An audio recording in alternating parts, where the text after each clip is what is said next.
Welcome back. It is a new era for Chelsea after Enzo Maresca was announced as their new head coach. Maresca left Leicester to succeed Mauricio Pochettino at Stamford Bridge, and I'm very pleased to say that we're joined by former Leicester defender Christian Fuchs to reflect on that as well as many more talking points ahead of what is a big summer of football. Christian, good to see you. And before we do get on to Chelsea, we've just had some really frank and honest quotes from Kevin De Bruyne about he'd be open to a move to Saudi Arabia. Two parts to this question, I guess. How much of a shame would that be for the Premier League? But also, I mean, can you blame him? De Bruyne is talking about the huge amounts of money that he could potentially earn.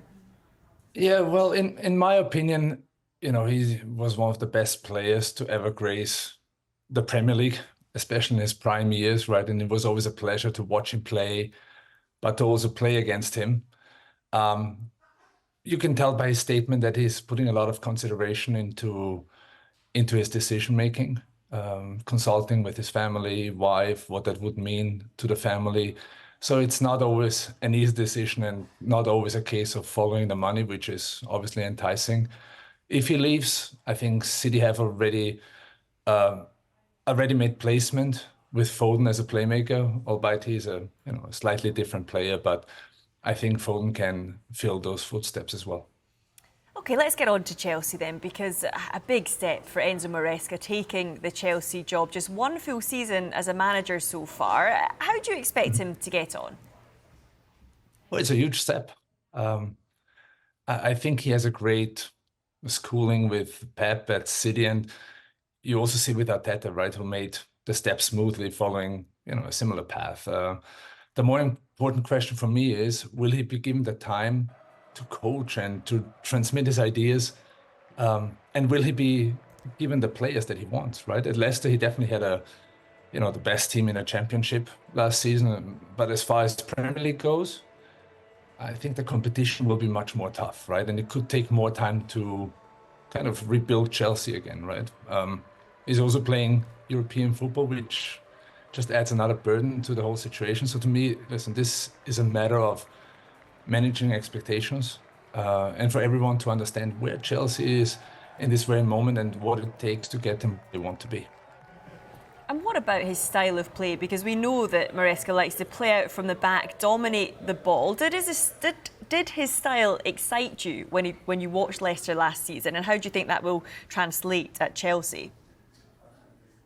Of course, it's an exciting way of football. It's possession-based, but possession-based doesn't always mean that you're winning games, right? If you need to add this layer of purpose to it. So why are you doing certain things that might not be as obvious to spectators, right? And we also don't know because we don't have all the ins and outs that he gives to the players. But the way of playing a purposeful possession, high press, right? A lot of energy, a lot of dynamism, a lot of flexibility in central midfield, also with players taking on several positions in the attack. So it's not if you're, for example, lined up as a right back, talking about Ricardo Pereira especially, it's not really that he plays right back in the attack, right? He plays more of a central role, or also sometimes goes wide as a winger. So I think that system is definitely something that definitely one that I like, right? But also then now coming into Chelsea with a young and inexperienced group, right? How quickly will he be able to translate his ideas to this group, right? I think what I was surprised by is the sack of Pochettino, because I felt towards the end of the season, he tried to get through to the players and implement his methods. But again, I wish Maresca all the best. Definitely, his style of play is a very exciting one, and we'll see how quickly that translates. And of course, he guided Leicester back to the Premier League. Great achievement. The club said in a statement that they were disappointed at his exit. Were you surprised that they let him go, or I guess they probably didn't have much choice in the end? Yeah, I mean, his way of football, what I just mentioned before, attracts a lot of players, right? Attracts a lot of attention, and he did a great job at Leicester. And Chelsea was very impressed with his work and how he has implemented the style of playing and brought success to Leicester within a short period of time. Like I said, I was more surprised by Pochettino's sack, but the biggest concern for me is, again, how much time will he receive, right? Because the turnover of managers at Chelsea has been a quite big one at the moment, and I just fear that he might not get enough time to implement his philosophy. Yeah, I mean, speaking about the turnover there, Graham Potter, of course, wasn't there for too long, but he is one of the names that's being linked with the Leicester job now. They've, of course, started their search for Maresca's replacement. Who would you like to see take over? Well, it's not so much about the name who's taking over, right? It's more about finding a manager that continues the path that Leicester started, right?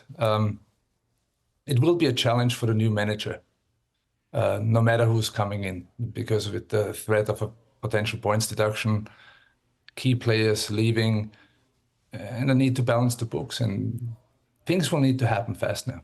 So whoever is coming in next to follow Maresca should come in very soon, because I would believe whoever comes in to follow the footsteps, to continue this path, should also have a say on player recruitment that fit the system.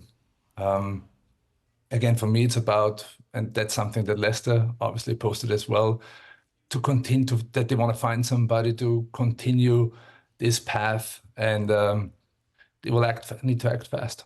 Yeah, speaking of players, there's a number of Leicester players out of contract this summer. Your former teammate Jamie Vardy, one of those. Do you expect him to stay on for another crack at the Premier League? Would you like to see him stay on? Of course, I would like to see Vardy staying on. He's going back to where he did his best work for years, and he's an absolute legend of the club.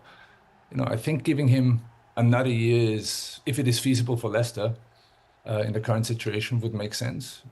We saw last season that he still has this killer instinct in front of the goal, and finished the season with 18 goals as a top scorer for the club. So he's embodying, to me, everything that Leicester's about. And you need big voices with Premier League experience in the locker room who know and represent the values of the club, who are also for the fans a symbol of identification, and have been there before in the Premier League. So this will be vital, and I hope they can keep this group together as much as possible.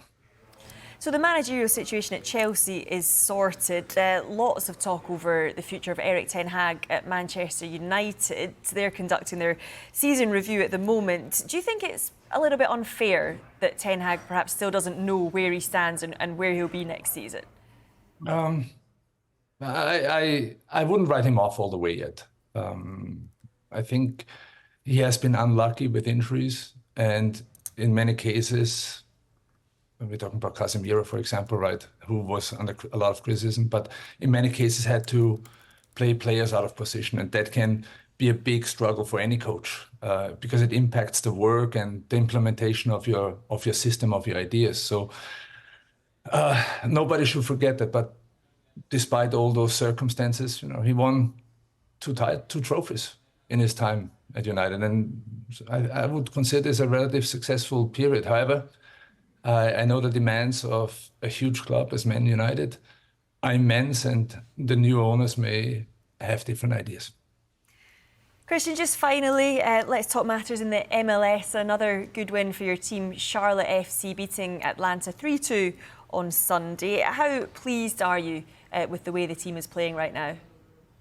Very pleased, because you need to consider that Atlanta for us is the derby in the MLS. Okay, it's a 4.5-hour drive, but that's the shortest distance we have between two clubs. And you can tell by the back and forth between both clubs before and even after the game what it means to everybody.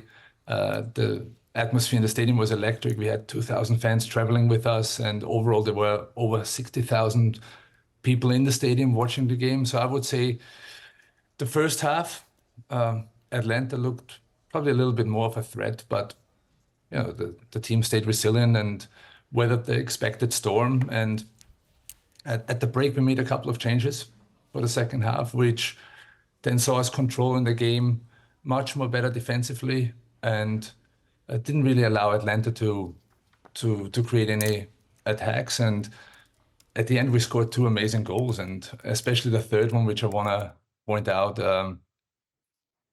is one that could be taken in a textbook example. And it is good to score a goal that we have worked on the training ground. We attacked on the right side, switched the point of attack through the sixes. Our 8 made a great run, cut back, and Abada, who just joined us from Celtic, just had to slot in the ball from the penalty spot, and that it was a wonderful goal and a result of the work that we're doing at the training ground. So we are very happy with the result, very happy to get this 3 points away from home, especially in the derby against Atlanta. Christian, always good to speak to you. Thank you so much. Thank you.